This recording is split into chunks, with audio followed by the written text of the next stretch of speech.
आपने भी अगर टेक्निकल क्वालिफिकेशन कर रखी है, टेक्निकल बैकग्राउंड है आपका, तो एक नया हाई सैलरी जॉब का नोटिफिकेशन यहाँ पे जारी किया गया है एक रेप्यूटेड ऑर्गेनाइजेशन के द्वारा, जहाँ पर आपका जो क्वालिफिकेशन रिक्वायर्ड है वो टेक्निकल क्वालिफिकेशन रिक्वायर्ड है।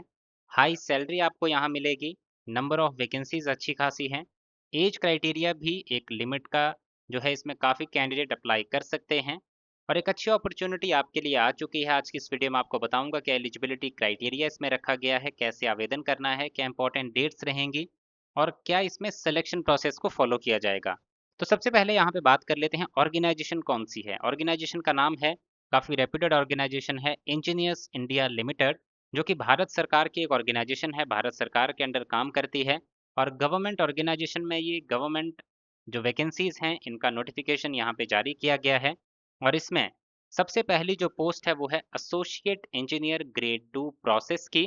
इस पोस्ट के लिए आपने बीई बीटेक या फिर बीएससी इंजीनियरिंग किया होना चाहिए केमिकल इंजीनियरिंग में। इसमें आपके पास साथ ही साथ आपकी जो एज लिमिट है 37 साल से आपकी एज कम होनी चाहिए। 37 साल एज लिमिट क्राइटेरिया यहाँ पे रखा गया है। और आपके पास 5 साल का एक्सपीरियंस भी होना चाहिए। ये एक्सपीरियंस जो है आपका, आपने काम किया होना चाहिए एज प्रोसेस इंजीनियर किसी रिफाइनरी के लिए या फिर पेट्रोकेमिकल में या गैस प्रोसेसिंग या फर्टिलाइजर या फिर केमिकल या फिर ऑफशोर प्लांट्स या फिर पाइपलाइंस या फिर एलएनजी प्रोजेक्ट्स या फिर फैसिलिटी, इस तरह की फैसिलिटीज में। नेक्स्ट है एसोसिएट इंजीनियर ग्रेड 2 SMED 2। इसके लिए बीई बीटेक या फिर बीएससी इंजीनियरिंग किया होना चाहिए मैकेनिकल में। 5 साल का एक्सपीरियंस आपके पास होना चाहिए। एक्सपीरियंस की डिटेल आप यहाँ देख सकते हैं। Age limit criteria will be 37 years। Next position is associate engineer grade 2 SMED 1। इसके लिए मैकेनिकल इंजीनियरिंग की होनी चाहिए, बीई बीटेक या फिर बीएससी इंजीनियरिंग, 5 साल का experience. Next is associate engineer grade 2 environment water and safety. इसके लिए आपने बीई बीटेक या फिर बीएससी इंजीनियरिंग की होनी चाहिए केमिकल इंजीनियरिंग में या फिर सिविल इंजीनियरिंग में या फिर एनवायरनमेंट में या फिर इंडस्ट्रियल पोल्यूशन अबेटमेंट में। 5 साल का एक्सपीरियंस भी आपके पास होना चाहिए। और आपके पास जो एक्सपीरियंस है design and engineering of water treatment plants, waste water treatment plants, waste water recycle plants, zero liquid discharge plants, waste to energy plants, इनमें से किसी एक का होना चाहिए। 37 साल age limit. Associate engineer grade 3 process chemical engineering की होनी चाहिए और 9 साल का एक्सपीरियंस। 41 साल age limit. Associate engineer grade 3 electrical, इसके लिए बीई बीटेक या फिर बीएससी इंजीनियरिंग इलेक्ट्रिकल में किया होना चाहिए और 9 साल का एक्सपीरियंस आपके पास होना चाहिए। Next is associate engineer grade 3 instrumentation. इसके लिए बीई बीटेक या फिर बीएससी इंजीनियरिंग किया हो इंस्ट्रूमेंटेशन एंड इलेक्ट्रॉनिक्स में या फिर इंस्ट्रूमेंटेशन एंड कंट्रोल में और 9 साल का एक्सपीरियंस हो। 41 साल एज लिमिट क्राइटेरिया यहाँ पे रखा गया है। Next is associate engineer grade 3 piping. Mechanical engineering की हो आपने, 9 साल का एक्सपीरियंस हो। Associate engineer grade 3 SMMS। इसके लिए बीई बीटेक किया हो या फिर बीएससी इंजीनियरिंग की हो या फिर इंटीग्रेटेड ड्यूअल डिग्री की हो मेटलर्जी में या फिर मटेरियल्स में या फिर क्रोजन में और 9 साल का एक्सपीरियंस आपके पास होना चाहिए। नेक्स्ट वैकेंसी है associate engineer grade 3 structural slash general civil.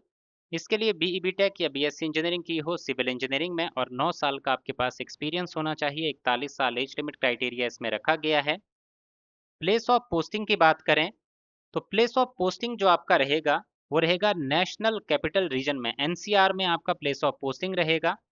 इसमें सैलरी की बात की जाए तो सैलरी स्ट्रक्चर आप यहाँ से देख सकते हैं किस तरह के जो इसमें सैलरी स्ट्रक्चर आपका होने वाला है।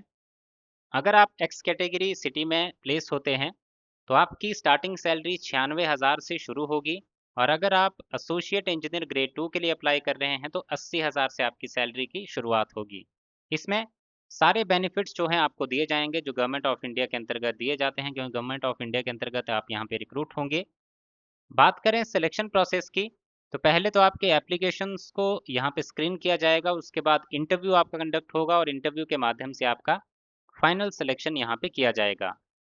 इंटरव्यू जो है आपका स्टार्ट होगा 13 जुलाई 2026 से और एग्जैक्ट डेट जो है इंटरव्यू की आपको आपके ईमेल के माध्यम से सेंड की जाएगी। आपका इंटरव्यू के जो लोकेशन रहेंगे, जो वेन्यू रहेंगे, गुरुग्राम, कोलकाता, मुंबई, चेन्नई, बेंगलुरु, वडोदरा, यहाँ पे आप अपना इंटरव्यू जो है वो आपका कंडक्ट किया जाएगा। जो भी आपके नज़दीकी सेंटर होगा वहाँ पर आपका वेन्यू जो है आपको अलॉट किया जाएगा।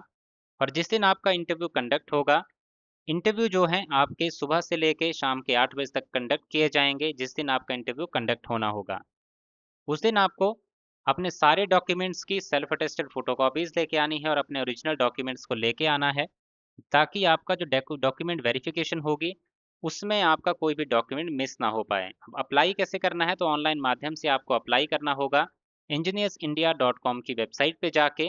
और इसके लिए जो लास्ट डेट है आपकी एप्लीकेशन फॉर्म भरने की, वो है 30 जून 2026 की। आप 30 जून 2026 अप टू जून 30 2026 तक एप्लीकेशन फॉर्म सबमिट कर सकते हैं। इसके अलावा अगर आपका कोई भी डाउट बचा हो तो आप कमेंट सेक्शन में कमेंट करके इसकी कोई भी जानकारी ले सकते हैं।